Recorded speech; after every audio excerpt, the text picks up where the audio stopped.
Habarini za saa hivi. Habarini za saa hivi tena. Pasina kupoteza wakati, jina langu naitwa Joram Kumbi, ni Country Coordinator wa Africa Youth Leadership Forum.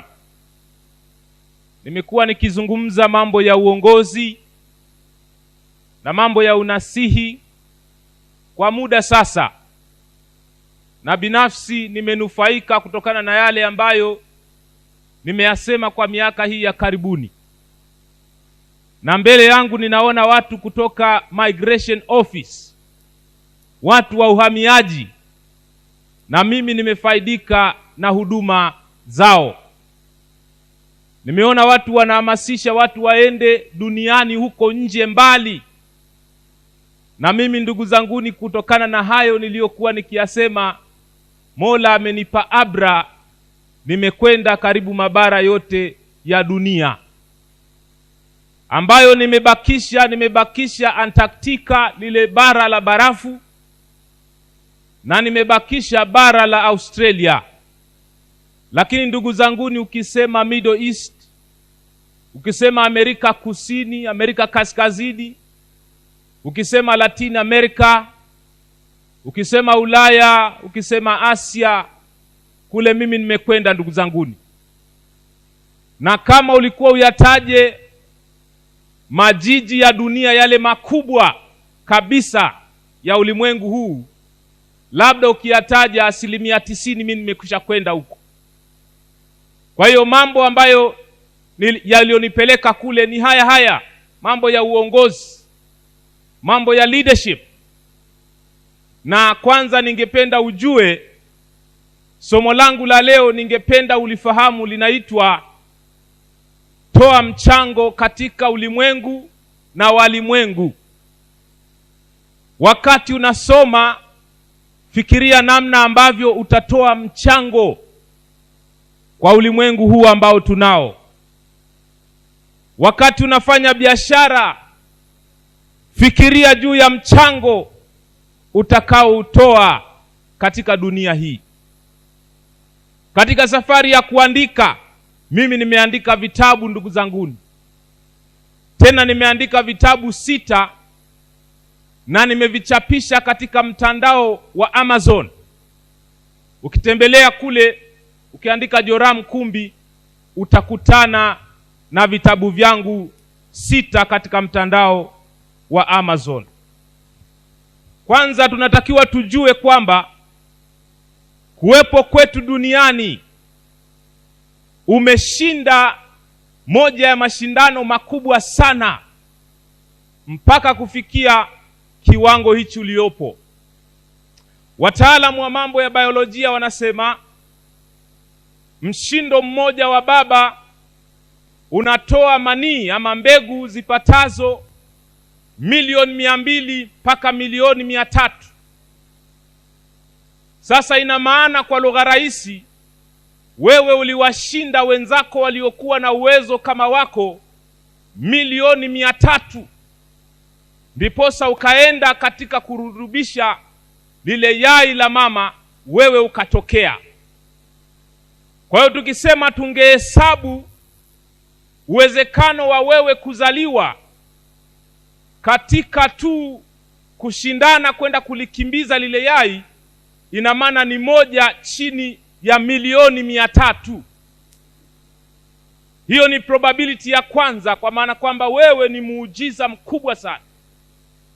Sasa hivi wewe unalitazama jua, unatazama mbala mwezi, unavuta hewa ya Mwenyezi Mungu jalia, umewashinda watu wa kwanza milioni 300. Hawatapata bahati ile tena. Na tukienda kutafuta uwezekano wa pili wa wewe kuzaliwa, ambao uwezekano wa pili wanasema timing, right timing. Wamama wanaelewa hichi ninachokisema. Katika mwezi, katika zile siku maalum za mwanamke, kuna siku kama 2 hivi ambazo yai ndio linatoka. Sasa ile timing yenyewe ni probability, kwa sababu ungeweza kukosea, usingeweza kulipata lile yai. Sasa chukua ile 1/10 izidishe kwa ile probability ya kwanza ambayo ni 1 kati ya milioni 300. Probability inazidi kuongezeka. Alafu kuna probability ya 3 ambayo inaitwa ile uwezo wa ile mimba kutungwa halafu ikajishikiza katika tumbo la mama. Yaani mimba inaweza kutungwa lakini isijishikize wala isiendelee, wanaita implant and development. Hiyo pia ni probability. Alafu changanya na hiyo, chukua hiyo probability izidishe na ile probability za kwanza 2. Halafu tuendelee na probability zingine. Mama yako angeweza kukuchoka akakutoa tu akasema anataka kutunza usichana, ungetolewa na kwambia. Ama baba yako angempiga ngumi mama yako wakati uko tumboni, na ile pia ingekuwa ni probability usingezaliwa kabisa. Changanya probability ya watu wengine, wanga, wachawi, ambao na wenyewe wangetaka usizaliwe. Probability nyingine tena hiyo. Changanya tena mambo mengine kadha wa kadha. Sasa kuzaliwa kwako ingekuwa tuseme katika lugha ya kimathematics, yani it's scientifically extraordinary for you to be alive, for you to be able to observe the sun, to see the galaxies in the sky, to breathe the fresh air, oxygen, and give out carbon dioxide. It's a miracle, my dear brothers and sisters. Sasa kuna watu katika muujiza huu mkubwa wanaamua kutumia muujiza huu mkubwa wa maisha, wanakunywa mapombe, wengine wanavuta mabange, wengine wanapiga wenzao. Yani muujiza ule mkubwa aliopewa na Mola wanatumia kudhulumu, wanapiga, wanaumiza, wanaharibu kabisa, na Mola anawaangalia tu. Na kuna wale watu mabilioni ambao walikosa nafasi ya kuishi, wanasema Mungu, mbona umempa huyu nafasi ya kuishi na sisi hatukupata ile nafasi? Wewe unaangaliwa tu namna hii. Kwa sababu uwezekano wa wewe kutokea nimekwisha kuueleza, usingetokea kabisa. Sasa umepata ile fursa, sasa hivi uko chuo kikuu, halafu unalala tu namna hii. Mwana kwetu unatembea na mikono mfukoni na mashavu yameanza kutoka, huna habari. Mwana kwetu huna habari, unaenda tu, Waswahili wanasema shelabela, yani ovyo ovyo, sege mnege, huna habari, kama vile nafasi uliokuwa nayo ni ya kipekee sana. Somo langu bado linasema toa mchango katika walimwengu na ulimwengu. Jaribu kufikiri juu ya kiatu ulichokivaa, ama shati ulilolivaa, ama blouse uliovaa, ama suruari uliovaa. Ni wazo la mtu fulani alikaa pahala akafikiri kwamba kutoka katika pamba tunaweza kupata nguo, na kutoka katika ngozi ya mnyama tunaweza kupata kiatu na mkanda na begi. Mtu fulani akawaza, akatoa mchango katika dunia. Na bwana mmoja anaitwa Albert Einstein amekaa katika dunia kama mimi na wewe, akaweza kuwaza na kuwazua, akaenda mbali katika ulimwengu kule, akaja na kanuni inaitwa E=mc². Ndio sasa hivi tunajua mambo ya atomic energy, tunajua mambo ya atomic bomb, tunajua theory of relativity. Tunaweza kuvituma vyombo vikaenda angani, tunaweza tukatuma madege yaende kwenye mwezi. Ni kwa sababu mtu fulani alikaa akaamua kutoa mchango katika dunia ya leo. Na mimi ndugu zanguni, nimesimama hapa najihisi ni kama mtu ninayedaiwa, na nimezungukwa na wimbi kubwa sana la mashahidi ambao ninyi hamwezi kuwaona, na naofia kwa sababu maandiko pia yanasema yule aliyepewa kingi na huyo atadaiwa kingi. Naishi pia katika dunia, nimepewa vitu vingi, nimesafiri kule na huku, nimekutana na mabingwa na makamange, nimefunzwa na watu wenye ujuzi na uweledi. Na ndiyo maana chami aliponikaribisha mara moja nilikimbia, kwa sababu najua nitadaiwa kingi nisipowapa habari hizi. Na shauku yangu ndugu zanguni ni ile ile. Shauku yangu ni kuacha mchango katika ulimwengu na walimwengu. Haijalishi kama mchango ule utakuwa ni mkubwa, haijalishi kama mchango ule utakuwa ni mdogo, sitaki kujua. Lakini mimi natamani niache mchango katika jamii inayonizunguka. Ndio maana katika hali ya kubahatisha nimeandika hivi vitabu hivi, kwa sababu najua itakuja siku. Ile siku inaitwa siku ya kukata, siku ya bonde la kukata maneno. Inaitwa, Waswahili wanaita siku ya jongomeo, njia marahaba. Mtu asiweze kusema, mtu akawa dhaifu kimaumbile, akaondoka akatoweka katika maumbile. Mimi najua itafika ile siku ambapo watu wanakufa. Lakini watu wakifa, kuna wengine wanafariki na kuna wengine hawafariki. Unasema, Joramu, unazungumza kitu gani? Kuna tofauti kubwa sana kati ya kufa na kufariki, ndugu zangu. Unajua, ukifa bado utaendelea kukumbukwa, lakini ukifariki, yani ndio wamekusahau kabisa. Ndio maana Waswahili wanasema heri kufa kuliko kufariki. Na we mwenyewe umewahi kutumia neno hili, mguu wangu umekufa ganzi.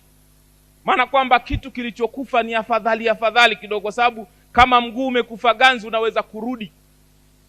Lakini ukifariki umesahaulika kabisa. Ndio maana binadamu huwezi ukasema mnyama amefariki. Wanadamu wanasema fulani amefariki, maana kwamba wanasema fulani tunaenda kumsahau. Yani wewe ndio kwisha habari yako. Lakini wale watu wanaotoa mchango katika dunia, wale watu wanafanya watu wapendane zaidi, wale watu wanafanya watu wawe na amani zaidi, wale watu wanafanya watu waishi maisha bora zaidi. Watu wale huwa hawafariki, wanakufa tu, lakini hawafariki. Hauwezi kumsahau Mwalimu Julius Kambarage Nyerere. Na ndio maana nasema hivi, Mwalimu alikufa tu, lakini hajafariki. Maana kazi zake tunazisoma zinatuhamasisha. Mwalimu, maandishi yake tunayasoma yanatuhamasisha. Mwalimu amegoma kufariki ingawa amekufa. Juzi ametoa kitabu kipya, kimetoka cha Mwalimu Nyerere, na kile kitabu mimi ninacho tayari. Miaka 25 baada ya kifo chake, kile kitabu kinaitwa Jamhuri ya Plato. Ndio kitabu cha mwisho ambacho Mwalimu alikiandika, alitafsiri. Hakuna kitabu kingine kitatoka cha Mwalimu Julius Kambarage Nyerere. Mwalimu amekufa, amegoma kufariki. Sasa na wewe mwanafunzi wa chuo kikuu, mara baada ya kuwa umeenda jongomeo, njia marahaba, ungetamani watu waseme nini baada ya wewe kuwa umeondoka? Ni swali hilo na kuachie. Katika kutoa mchango, katika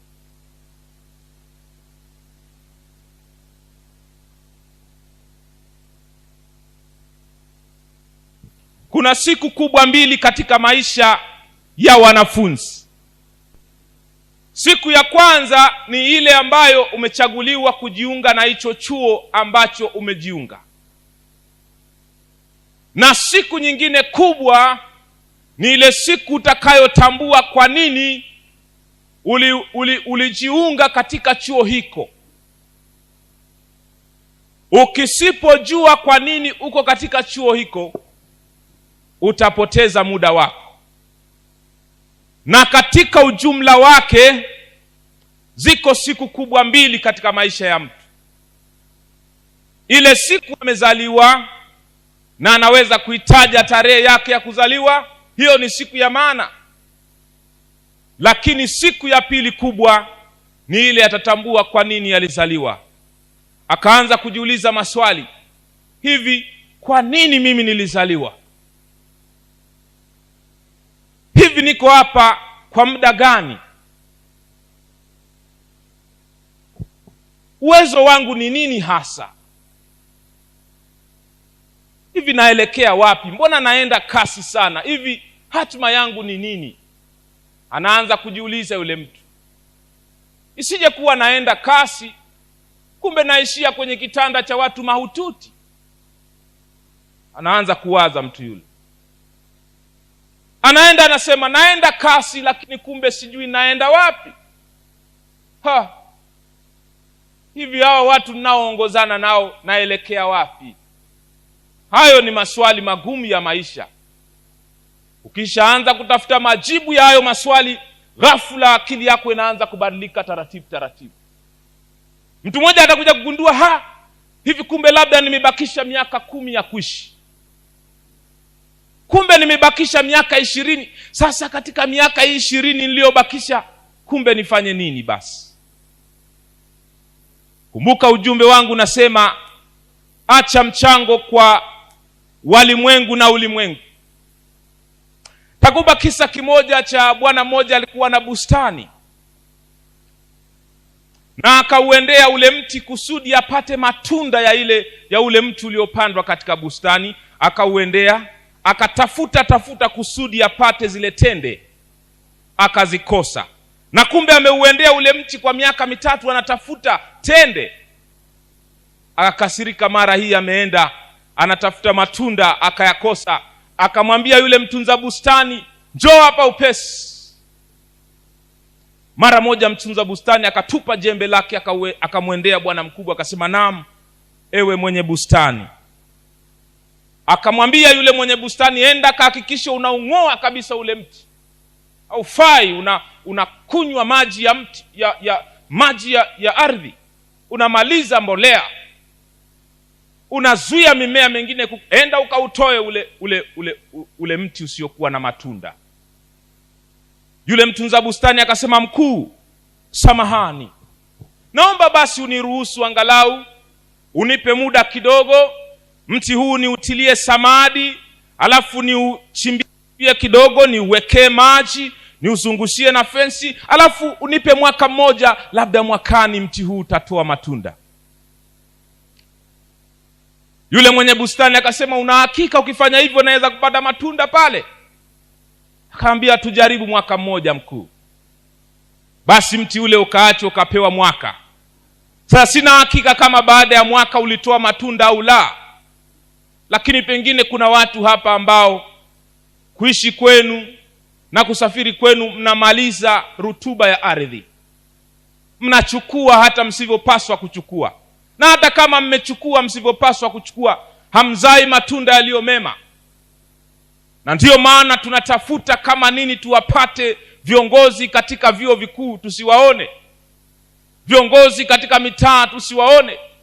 Na swali linabakia, je, na wewe utakuwa kiongozi na mtu atakaye kwenda kutatua matatizo yanayotusibu? Ujue kuna maradhi bado hatujapata tiba, na kumbe wewe umekaa na tiba hapa. Mkutano huu unasema nje ya box. Tunataka utoke nje ya box, utuletee tiba ya maradhi yanayotusibu. Utoke nje ya box, utuletee suluhisho ya matatizo yanayotukumba. Ufikiri usiku na mchana ili uweze kupata fikra mkururo zenye jazanda za ukuu. Utujie ukiwa umekamilika kama kiongozi. Ndio dhumuni la mkutano kama huu, equipping youth to lead, compete and thrive. Tunataka watoke vijana wenye fikra tunduisi. Tunataka tuone mabalagha, watu wenye ushawishi katika kusema. Tunataka tuone aina mpya ya Manyerere, wakina Bibi Titi Mohamed. Tunataka tuone wakina Martin Luther King Jr. Tunataka tuone wanasayansi wakubwa, the lovers of humanity, wapenda binadamu, watu wenye suluhu, si watu wa kulalamika. Angalia maisha yako, kama ni kitu kinachofifia kinaondoka taratibu taratibu. Wakati bado uko katika ardhi ya walio hai, what are you doing? Life most persistent question is, what are you doing for others? unafanya jambo gani kwa ajili ya watu wengine. My dear brothers and sisters, to live and leadership is the ability to translate a vision into a reality. Leadership is about being passionate about something you want to do in your community. There's a burning fire in your heart, a burning desire. You want to do something before you go back to the land of no return. There's something in your heart. Hata mwalimu hayupo darasani, there is a voice in your heart. A voice calling. A voice calling. Unajua kitu gani unataka na unakifanya kile kitu bila kulalamikia watu wenginewe, because you know your life is a gift and that gift was given unto you. You don't deserve it. It can be taken away from you. And therefore you have a role, you have a responsibility to study. Haulalamiki. That life was given to you. It's a gift, it's a miracle. It is up to you now. Ni jukumu lako, utajua utafanya nini. But you have to do it. Na mwanzoni hauhitaji sana watu wakuunge mkono. Hauhitaji sana watu pate ushauri sana juu ya kutaka kufanya jambo fulani. Binadamu wengi sana ni wabinafsi. Ukiwa una wazo, ukiwa una ndoto, kinachofuata ni matendo. Usitafute sana watu wakuunge mkono mwanzoni. Every big dream, it has one believer first. Every big idea, it has one believer first. You have to believe it in your heart. Go ahead and do it. It is not easy. You will learn along the way. Utajifunza katikati. Utafanya, utakosea. Sema hapa nilifanya, nimekosea. Ngoja tena niendelee mbele. Ikiwa kama mimi ambaye nilisoma mathematics, ningempata mtu nimwambie, bwana mimi nina degree ya mathematics, nataka nijifunze lugha, angeniambia mwenda wasimu wewe. Kwa nini ujitaabishe kutaka kujua lugha na wakati wewe ni mwana mahisabati? Hata wenzangu wengine walilalamikia wakasema, wewe tumesoma wote mambo ya quantifier, tumesoma calculus, tumesoma Carathéodory condition, tumesoma complex number. Sasa hivi unazungumza mambo ya ulumbi kila pahala. We don't understand you. We don't understand you, Joe. What has happened to you, Joe? Every dream has one believer first. Doesn't matter. I don't need a certificate to become a good speaker. Sihitaji wanipe cheti waniambie mimi ni Mswahili. Mimi nzaliwa Mswahili. Mamangu kanionyesha kwa Kiswahili. Sihitaji sana wanipe vyeti. Mimi ninachohitaji niweze kusema vizuri. That's the most important thing. What is so close to your heart right now? A burning desire in your heart, in your soul. And some of you here, you are the only child from your family to reach the university. Toto pekee, na wewe ni matokeo ya machozi mengi sana. Mama yako kalia sana, ndugu zako wamelia sana. Mwalimu wako wa shule ya msingi anakufundisha, anasema, nataka usome mwanangu mpaka ufike chuo kikuu. Being at the university was a dream to many of you. It was a dream of your teacher for you to reach at the university.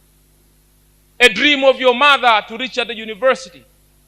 It was a dream of your brothers and sisters to reach at the university. Some of your relatives wameuza ng'ombe, waliuza vitu vya thamani, wameuza viwanja, wakufikisheni chuo kikuu. It was a dream of your family. Now you are at the university and you're disappointed. Umefika chuo kikuu, umekata tamaa. Au umemaliza chuo kikuu na degree, una master, umekata tamaa. Because you have no jobs. And you have forgotten that it was your dream. You used to read day and night to reach at the university. Now you are disappointed. Nani alikuambia maisha ni marahisi? Au uliona tangazo wapi kwamba life is easy? Life is hard, my dear brothers and sisters. Nimekuwepo hapa kwa muda mdogo, nimeweza kuelewa kuishi ni kama shule ya boarding ya matatizo. And sometimes you try to do something beautiful, something meaningful, but you fail. Life is hard, my dear brothers and sisters. It is difficult. But you need to be hard. You need to be stronger. You need to have a last-minute stamina to fight day and night for your dream. It's not easy. It comes with a price to pay. Are you willing to pay the price? Utakuwa radhi kulipa gharama kidogo? Kuna bwana mmoja anamfuatilia katika historia, alikuwa anaitwa Bembela, moja ya wanamajumui wakubwa sana wa Afrika, anaitwa Bembela. Bembela anasema, we must die a little bit so that we can live. Sometimes you need to die a little bit so that you can live. Which part of your life will you allow to die so that you resurrect? Some of you need to kill your laziness. You need to sacrifice a little bit to work day and night. To wake up at night. Wakati mwingine unaamka usiku, it is very cold at night. And you sacrifice to sleep because there's something you want to do. You have something we call a sense of urgency. Una roho fulani ya uharaka, you want to do something. You wake up at night. You don't complain, but you say, oh, perhaps I don't have a long period of time here. Let me read my books. Let me set my plans and una sacrifice a little bit. Bwana mmoja anaitwa René Descartes. René Descartes alikuwa ni mwanafalsafa wa Ulaya. Anasema, I think therefore I am. Tena alitumia lugha inasema cogito ergo sum. I think therefore I am. Do you take time, young men and women, to think? Mwalimu Nyerere alipata kusema thinking is the biggest problem to us Africans. Yani kufikiri ni tatizo kubwa sana sisi wa Afrika. Na anasema mtu fulani anafikiri kwa niaba yetu. Someone is thinking on our behalf. But I'm telling you today, if you are going to invest your time into thinking, you think widely and broadly, you start to imagine and envision a future state. You start to put into action the faculty of your imagination. If you can imagine the kind of person you want to become, you will finally become. As the man thinketh in his heart, so he becomes. Jinsi unapojifikiri ulivyo, ndivyo unakuwa. University is a place where smart people meet. Do not misuse this opportunity. Do not misuse this opportunity. University is a place where smart people meet. Nimerudia. I can tell you, I remember my time at the university. As a first-year student, I will never forget it. University was one of the best moments in my life, I can tell you. Nimefika chuo kikuu hivi. Kuna mwalimu wangu alikuwa anafundisha mambo ya falsafa. Tunafundishwa mambo ya falsafa, immortality of the soul. Anasema the soul of a human being never dies, it disintegrates.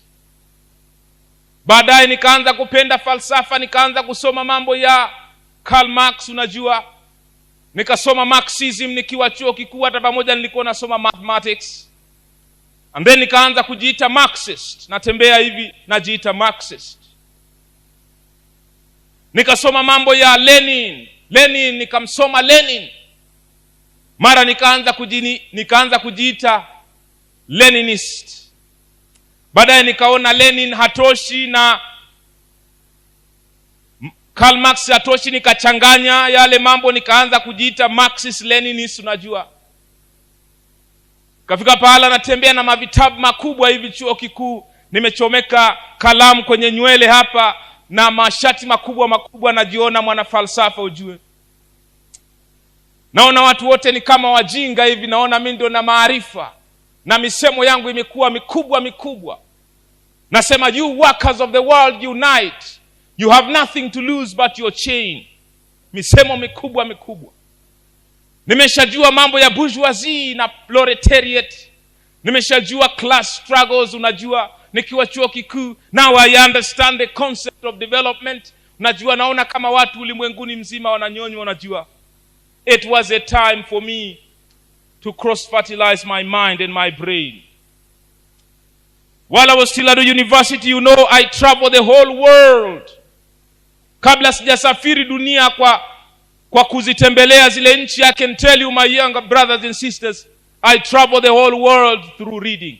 Reading is powerful, I can tell you. Na kuambia binadamu ni wabinafsi, utawaomba kitu watakunyima. Lakini wewe viombe vitabu, vitu akupa. Nilitambua wakati ule kwamba kama kuna kitu nilikikosa wakati nazaliwa, ningeweza kukipata kupitia elimu. Elimu sasa amekuwa mkombozi wangu. Najibanza katika chumba changu kidogo, na wasoma wakina Niccolo Machiavelli, na wasoma wale watu. Na wasoma watu wanaitwa wakina Francis Omar Fanon. Francis Omar Fanon anasema each generation must find its mission and fulfill it or betray it in relative opacity. Anasema kila kizazi kinapaswa kigundue misheni yake, kiitimilize ile misheni au kiisaliti. You must discover your mission. Young man, while you're still at university, discover your mission. Young man, while you're still in first year, discover your mission and go ahead and fulfill it. Don't betray your East. Usisaliti. Ukishapata kusudi la kwa nini ulizaliwa na umepata sababu ya kitu kitakacho kusaidia kutoa mchango kwa binadamu, usisaliti. Do it. It's painful, yes. It's not easy. Life was not easy in the past. Life is not easy now. And life will never be easy in the future. Those who have small hearts, the faint-hearted, are not going to make it. Mlima wa elimu ni mlima umekaa hivi. Mlima wa mafanikio umekaa hivi. Wale wenye roho ndogo hawataweza kumaliza ule mlima, watakata tamaa. No one is coming to save you. No one is coming to deliver you. No one is coming to take you to the promised land, my dear brothers and sisters. If there is one thing I have learned, you are the master of your own destiny, the architect of your life. So long as you are a child of God and God is breathing in your direction, take it upon yourself. Carry the cross upon yourself and crucify yourself. Move forward. Jibebeshe mzigo na msalaba wako mwenyewe. You have no one to blame, because your parents are not going to be there. Your teachers are not going to be there. I can tell you, I have an experience now. You can't lie to me. I have an experience now. Some of your beloved brothers and sisters and relatives, they can tell you, they can say to you, Joe, we are going to be there for you. Wanakwambia taenda kuwa pamoja nawe Joe, takuwa pamoja nawe. Nitahakikisha na kuwa pamoja nawe katika safari ya maisha, and I believe in them. Baadaye nakuja kuangalia nyuma hivi, they are not there. Then I said unto my heart, you said you'll be with me. Now I am all alone, all alone. People are not permanent. And because people are not permanent, even their words are not permanent. Show me a person who is eternal. Show me. Show me. Nionyeshe mtu ambaye anadumu kwa muda mrefu hapa, ili niweze kuamini yale maneno ananiambia yatatimia. Nionyeshe huyo mtu. Show me a person who is permanent. Show me that person. Show me a person who is eternal. A person who is immortal, untouchable. So, for that reason, every human being is temporary. Respect people.